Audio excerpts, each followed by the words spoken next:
नाजरीन अस्सलाम वालेकुम, मैं हूं महविश मकीन। आप देख रहे cancercare.jk।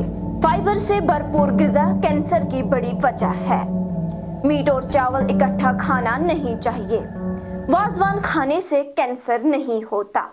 अपनी ग़िज़ा से कैंसर जैसी महलिक बीमारी से अपने आप को कैसे बचाए, आइए जानते हैं कैंसर स्पेशलिस्ट माहिर और होनहार डॉक्टर काजी अशरफ से।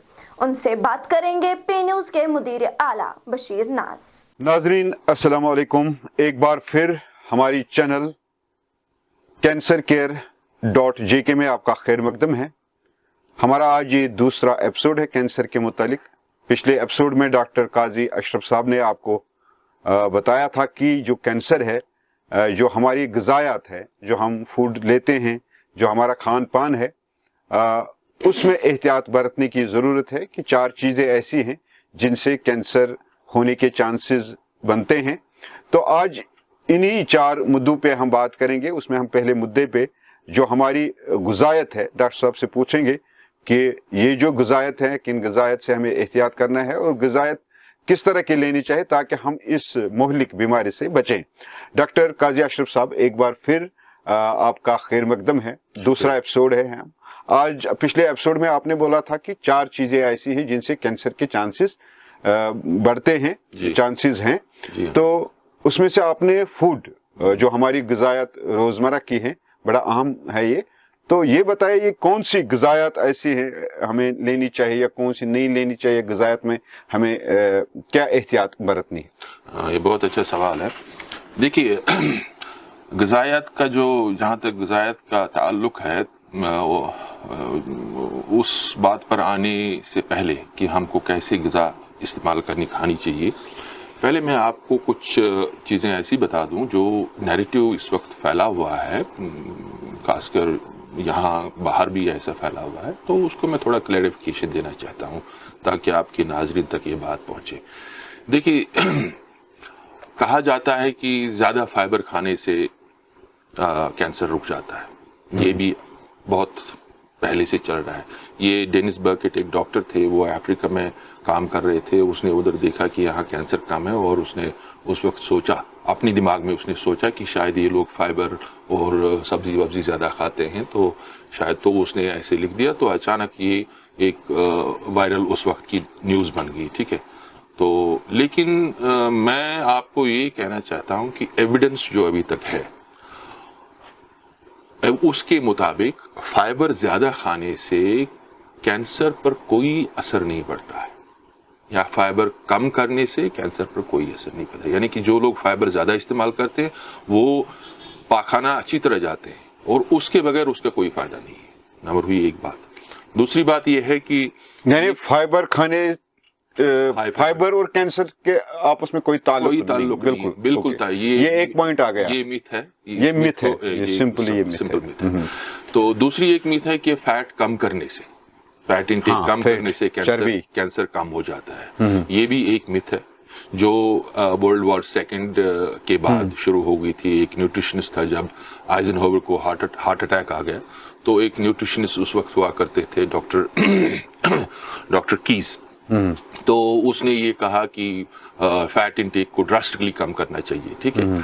तो लेकिन देखा गया है कि जो फैट इंटेक है उसको कम करने से या उसको बराबर खाने से कैंसर कम होने के चांसेस नहीं रहते। यानी कि फैट के साथ कैंसर का कोई ताल्लुक नहीं है। यानी फैट्स का भी, जो चर्बियात हैं जो हम खाते हैं, बिल्कुल नहीं है कोई ताल्लुक, उसका भी कोई ताल्लुक नहीं। हार्ड साइंस ये है कि इसका कोई ताल्लुक नहीं है। ये सब बनी बनाई बातें हैं, ये सब कन्वेंशनल एक विजडम के हिसाब से लोग चलते हैं। अच्छा, लेकिन साइंटिफिक बेसिस इसमें नहीं है, एविडेंस इसमें कुछ नहीं है।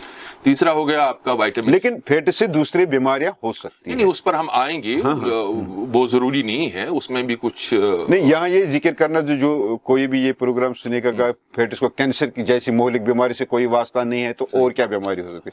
लेकिन और बीमारियां हो सकती है, और बीमारियां जो है उनमें भी डिस्कस करेंगे, हो सकती है। उन पर भी कोई एविडेंस नहीं है, साइंटिफिक एविडेंस नहीं है। अच्छा, साइंटिफिक एविडेंस नहीं है कि इससे ये हो जाता है, इससे मतलब वो हार्ट अटैक्स हो जाते हैं। उसमें साइंटिफिक एविडेंस उतनी ज्यादा नहीं है, जिसको बोलते हैं ना हार्ड एविडेंस नहीं है। Hard evidence. अच्छा, तीसरी बात होगी कि लोग ज्यादातर बोलते हैं कि हाँ जी विटामिन खाओ, हाँ, क्योंकि टॉनिक होते हैं, विटामिन बी कॉम्प्लेक्स होते हैं और बाकी विटामिन ए।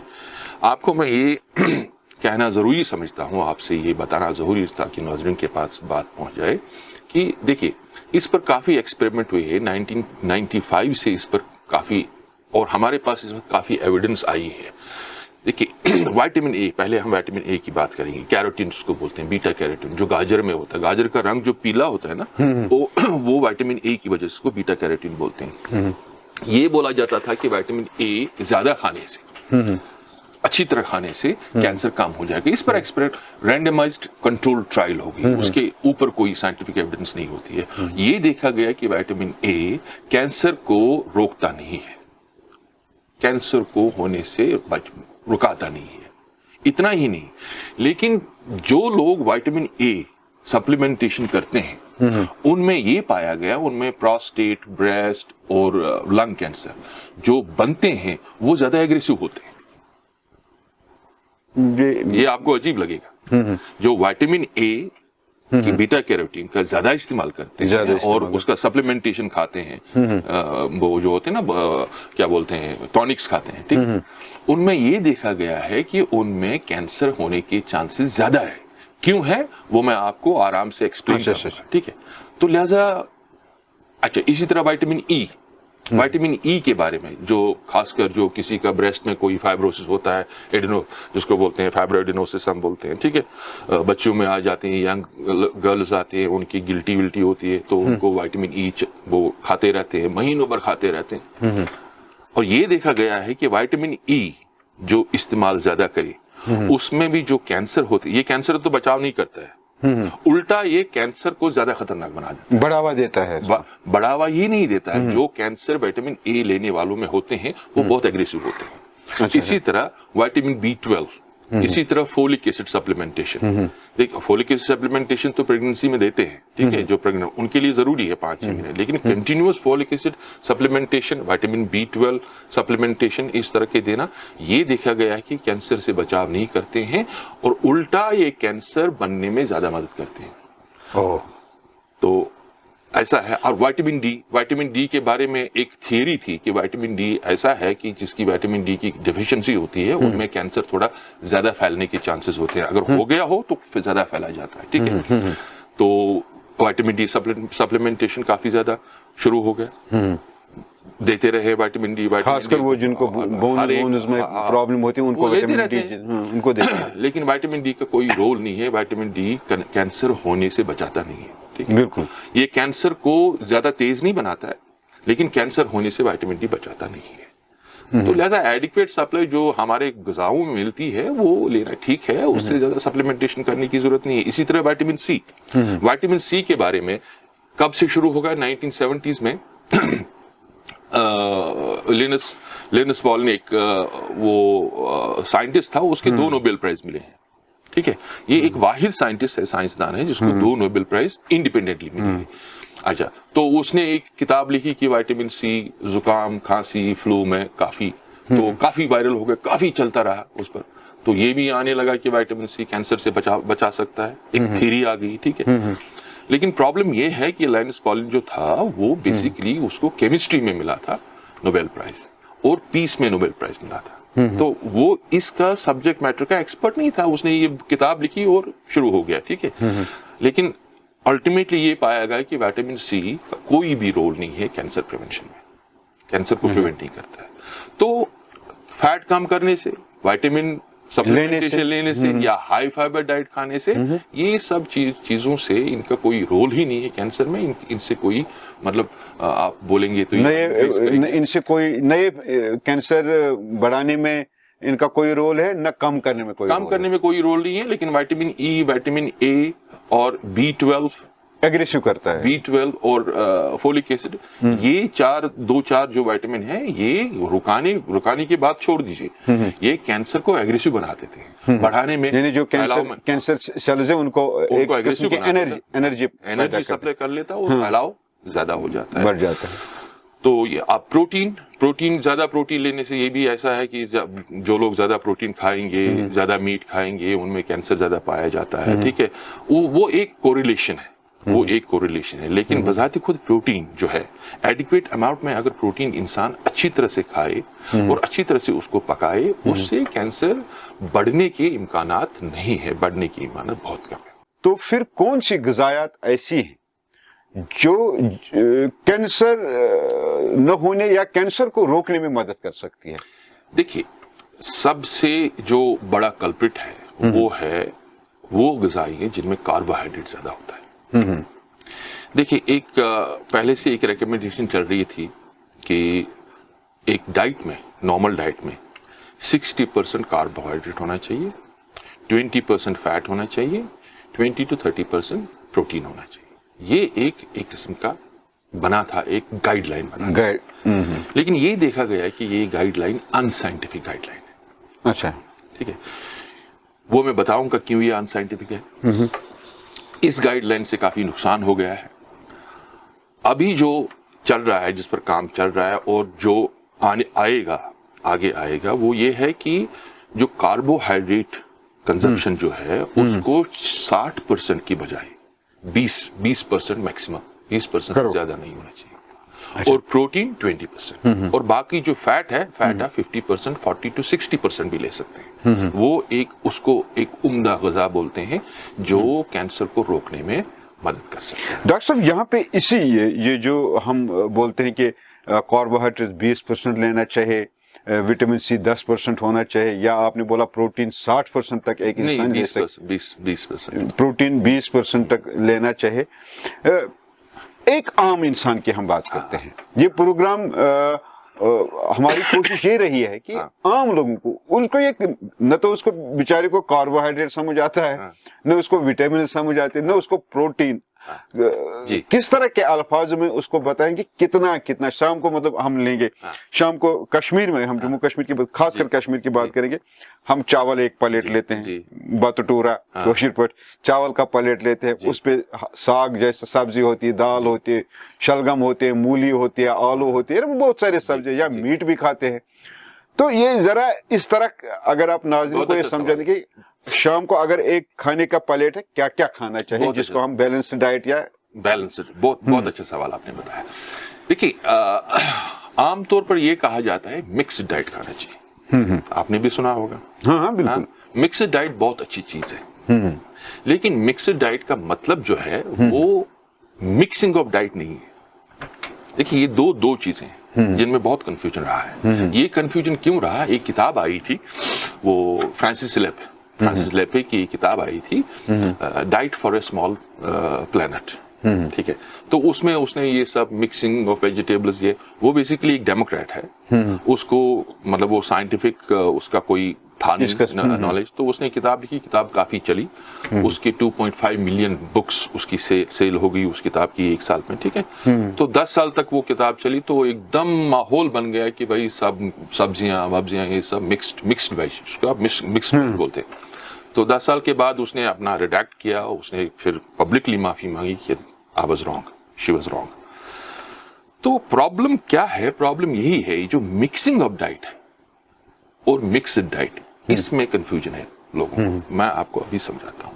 देखिए, जब हम खाना खाते हैं, हम क्या करते हैं? आपने ऐसे बोला कि हम चावल भी खाते हैं, प्रोटीन भी खाते हैं, मीट भी खाते हैं और सब्जी भी खाते हैं। यही तो प्रॉब्लम है। इस प्रॉब्लम से हमको परहेज करना चाहिए। देखिए, क्या करना होता है, जिसको हम मिक्स्ड डाइट बोलते हैं, बैलेंस्ड डाइट बोलते हैं। अगर आपको प्रोटीन खाना है तो उसके साथ आपको कार्बोहाइड्रेट मिक्स नहीं करना चाहिए। तो मतलब अगर आप मीट खाते हैं, ठीक है, मीट के 2 पीस या 3 पीस या 4 पीस भी खाते हैं, अगर आप 4 पीस भी मीट खाते हैं तो 4 पीस मीट का मतलब हो गया वो 50 ग्राम फैट। ठीक है, मैक्सिमम 50 या 60 ग्राम फैट। और प्रोटीन 4 पीस मीट में अगर 1 पीस 50 ग्राम का है, ज्यादा से ज्यादा 4 पीस मीट में आपको प्रोटीन 60 ग्राम मिलेगा। और जो जितना परमिसिबल है 80 ग्राम मीट। सिंपल हम बोलेंगे 4 गोश्त के टुकड़े या यमन कशर पे नाट फल वनान 4 नाट फल तान वेट तो फिर भी आपको 60 ही ग्राम्स प्रोटीन कोई प्रॉब्लम नहीं, आपकी रिकमेंडेशन है 80 ग्राम तक आप ले सकते हैं दिन में, ठीक है। तो प्रॉब्लम क्या हो जाता है जब आप फैट को इसको प्रोटीन को, ठीक है, कार्बोहाइड्रेट यानी कि चावल जैसे चीज के साथ रोटी के साथ खा लेते हैं और उसमें सब्जी डाल देते। देखिए आमतौर पर आलू और मीट बनाते हैं लोग। अच्छा। मीट में आप साग डाल देते हो, मीट में आप शलगम डाल देते हो, ठीक है। ये जो आप करते हैं, कॉम्बिनेशन लोग बनाते हैं, ये प्रॉब्लम क्रिएट करती है। नाज़रीन ये बड़ा अहम है। हम क्योंकि कश्मीर में हम ज्यादातर, खासकर आज विंटर है, मैं बात करूंगा कि आज हम बड़े शौक से शलगम यमन गोगजिश वना और मीट बनाते हैं। इसी तरह हम दूसरे चीज हाक माज बनाते हैं, मीट। इसी तरह और यानी मीट सिर्फ मीट होना चाहिए, ये नहीं करना चाहिए। मीट बिल्कुल मीट खाना है, खाली मीट। आप मीट जब फॉर एग्जाम्पल आप लंच करना चाहते हो, लंच में आपको क्या खाना है? लंच में आप खाना चाहते हैं प्रोटीन, ठीक है। आप मीट खाओ, ठीक है, मीट फ्राई करके, हल्का सा फ्राई करके या पका के, जो भी है, जिस तरह भी जो भी आप खाओ, लेकिन चावल उसके साथ मत खाओ। अच्छा, चावल रोटी उसके साथ मत खाओ, ठीक है। हाँ, सैलड उसके साथ खाओ, क्योंकि ये जो हम मीट खाते हैं, मीट या कोई भी चीज फ्राई करके, उसको बोलते हैं कंडेंस्ड फूड।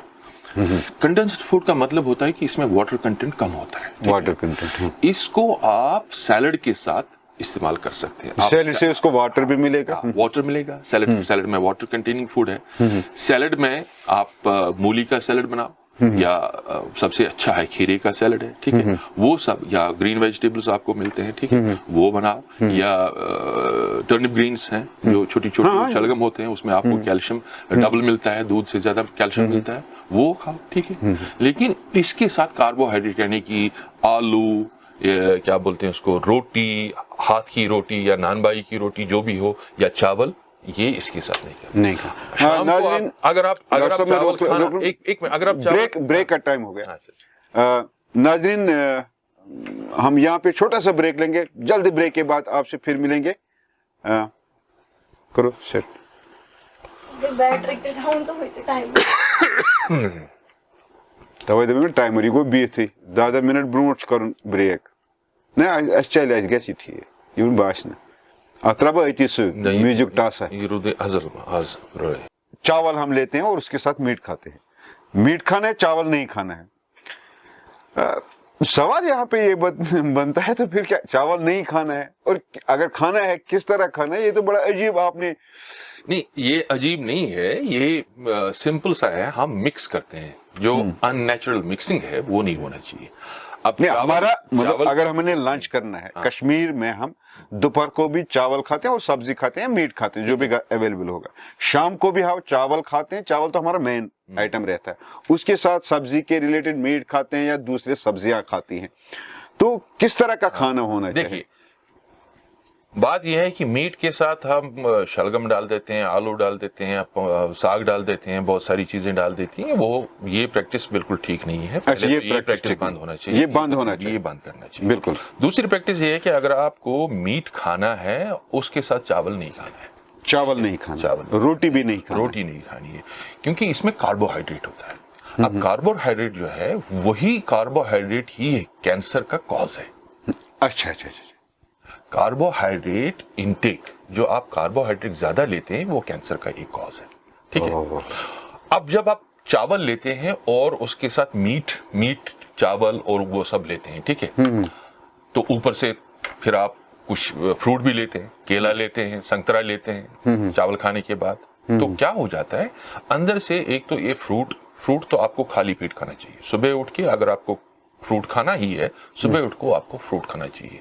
चावल खाने के साथ मिला के फ्रूट सैलड नहीं लेना चाहिए, क्योंकि उससे क्या हो जाता है, अंदर फर्मेंटेशन हो जाती है। अच्छा। दूसरी बात ये हो जाती है कि अगर हम चावल, आलू और मीट जब इकट्ठे ले लेते हैं, तो क्या हो जाता है, जब आप इंसान सो जाता है, तो ये नॉर्मली तो 3 घंटे में स्टमक खाली होना चाहिए, लेकिन ये जो आप बनाते हैं, ये खिचड़ी जब बनती है, ये स्टमक से जल्दी नहीं होती। क्यों नहीं होती है? बाहर होती है, क्योंकि जो हम कार्बोहाइड्रेट खाते हैं, उसका जो डाइजेशन होता है वो एल्कलाइन मीडियम में होता है। वो सलाइवा से स्टार्ट होता है, टाइलिन एक एंजाइम बनता है, यहाँ से शुरू होता है, ठीक है। अब स्टमक में एसिड होता है, प्रोटीन के लिए एसिडिक मीडियम चाहिए, पेप्सिन चाहिए। प्रोटीन का स्टमक में डाइजेशन पेप्सिन से होता है, कार्बोहाइड्रेट का डाइजेशन अल्कलाइन से होता है, टाइलिन से होता है, और फिर स्मॉल इंटेस्टाइन में होता है।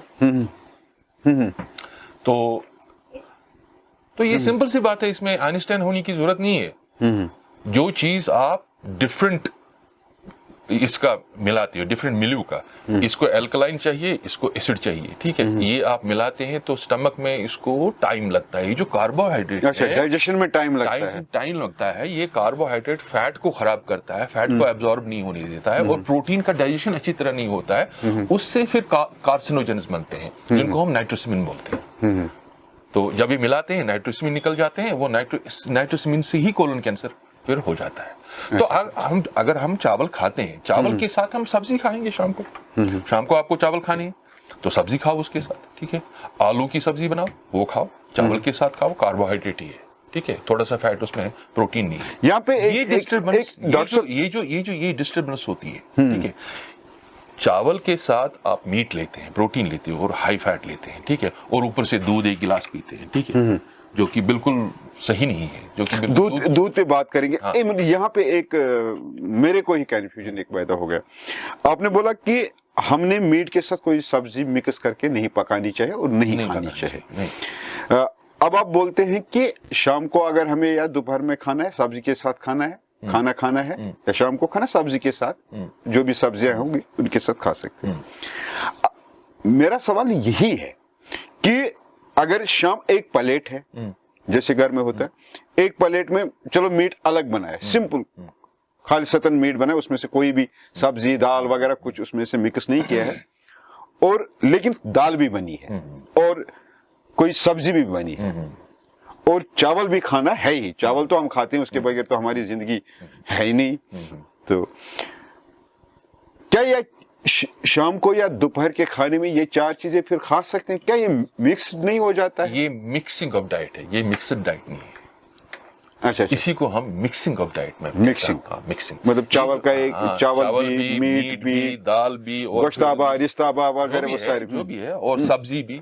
नहीं, ये मिक्सिंग ऑफ डाइट है, ये मिक्स्ड डाइट नहीं है। अगर आपको मीट खाना है, मीट अलग से खाओ, शाम को खाओ या दोपहर को खाओ, उसके साथ चावल। यानी अगर शाम को प्लेट में आपको मीट है मत खाओ, चावल भी है मीट मत खाओ उस वक्त, या तो चावल खाओ या मीट खाओ, ठीक है। अगर आपको लेना ही है तो चावल ले लो, सब्जी के साथ ले लो, दाल बनी है आपकी। यानी आपका यही कहना है कि चावल और मीट, खासकर चावल और मीट, ये दो आपस दुश्मन है या आपको नुकसान पहुंचाएंगे, दोनों इकट्ठे मत खाओ। कार्बोहाइड्रेट, देखिए कार्बोहाइड्रेट और प्रोटीन जो भी होगा, उसको इकट्ठे खाने से आपके पेट में उसका फर्मेंटेशन टाइप हो जाता है, तो वहां से ही वो नाइट्रोसामिन निकल जाते हैं। कोई टाइम गैप, सपोज मैंने सुबह 10 बजे मैंने मीट खाया, मेरा मीट करता है क्योंकि मैंने दोपहर को 11-12 बजे मैंने चावल लेने हैं, उसके साथ मीट नहीं खाना है। आज से मैं डाइट चार्ट अपने लिए बनाता हूँ। अब मैं 10 बजे मुझे मीट का शौक है, 10 बजे मैं मीट खाता हूँ, ठीक।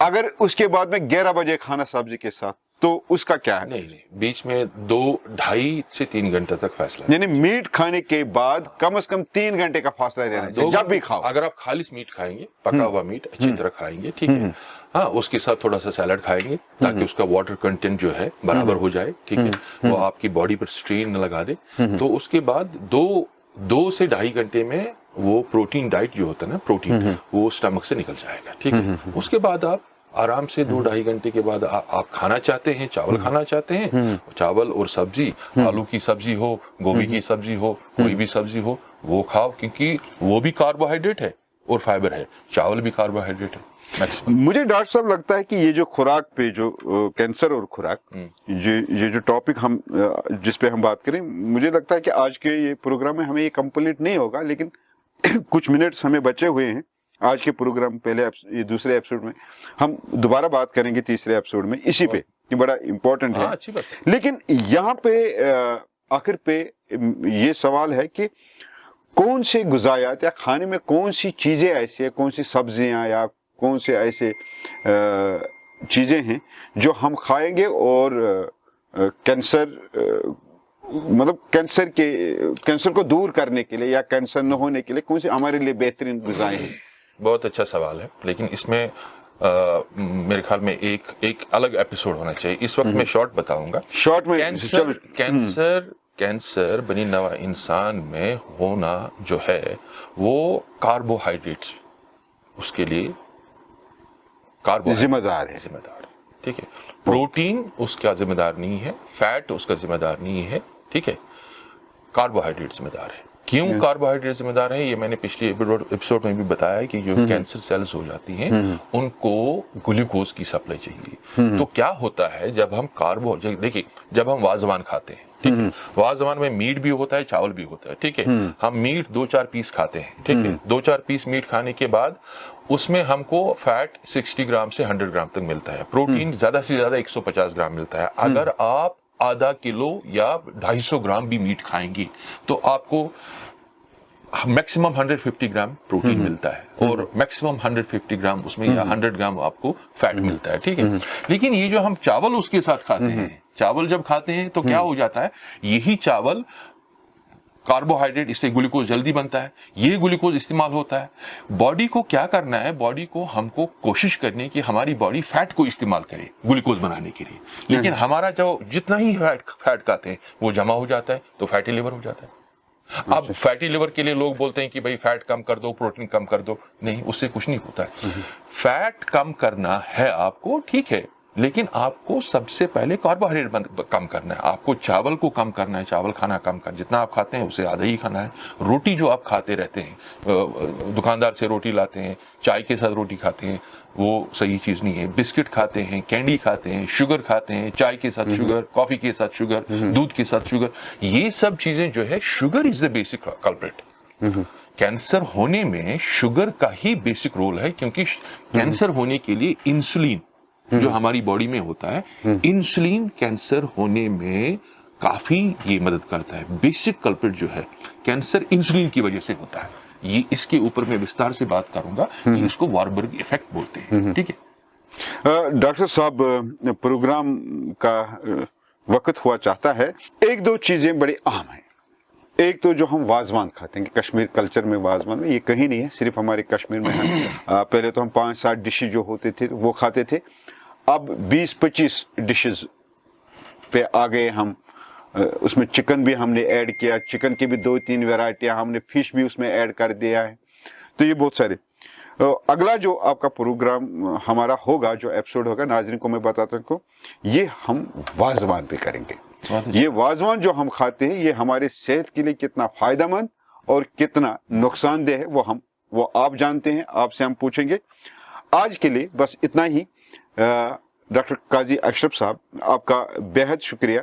आपने कहा कि हम हर संडे को ये प्रोग्राम चलाएंगे, उसके लिए एक बार फिर मैं आपका शुक्रिया करना चाहता हूं।